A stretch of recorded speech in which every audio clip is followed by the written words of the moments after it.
3 ഗ്രാമങ്ങളെ തുടച്ചു നീക്കിയ ദുരന്തത്തിന് ഇന്ന് ഒരാണ്ട്. മുണ്ടക്കൈ, ചൂരൽമല, പുഞ്ചിരിമട്ടം ഉൾപ്പെടുന്ന ജനവാസ മേഖലയെ ഉരുൾ കവർന്നപ്പോൾ 298 മനുഷ്യജീവനുകളാണ് ദുരന്തത്തിൽ പൊലിഞ്ഞത്.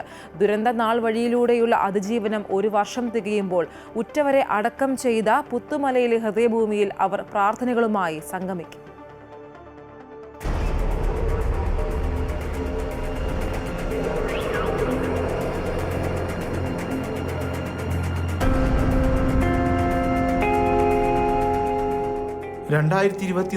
ജൂലൈ 30 ആ ദിനം ഒരു മലയാളിയും മറന്നുപോകില്ല.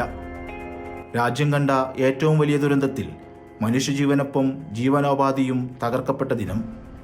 മേപ്പാടി പഞ്ചായത്തിലെ 3 വാർഡുകൾ ഉൾപ്പെടുന്ന പുഞ്ചിരിമട്ടം, മുണ്ടക്കൈ, ചൂരൽമല മേഖലയിൽ അതിഭയാനകമായി നാശം വിതച്ചൊഴുകിപ്പോയ ഉരുൾ അവശിഷ്ടങ്ങൾക്കിടയിൽ നിരാലംബരായ കുറേയേറെ മനുഷ്യജീവനുകൾ ഉണ്ടായിരുന്നു.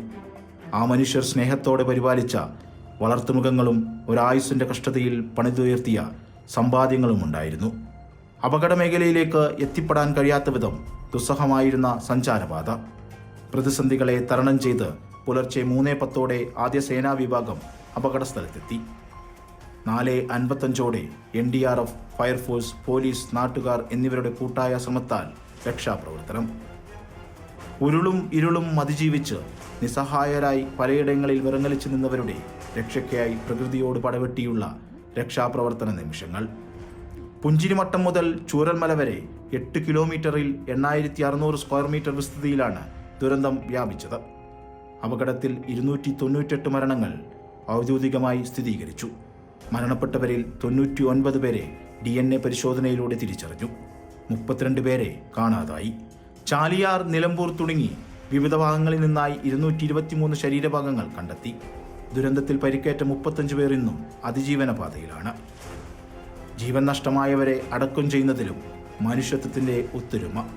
സർവമത പ്രാർത്ഥനകളോടെ പുത്തുമലയിലെ ഹൃദയഭൂമിയിൽ നാടൊന്നാകെ ഒഴുകിയെത്തി അവരെ യാത്രയാക്കി.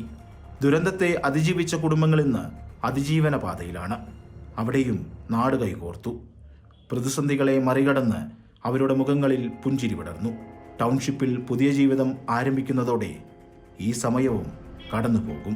രതീഷ് കുഞ്ചത്തൂർ, അമൃത ന്യൂസ്, വയനാട്.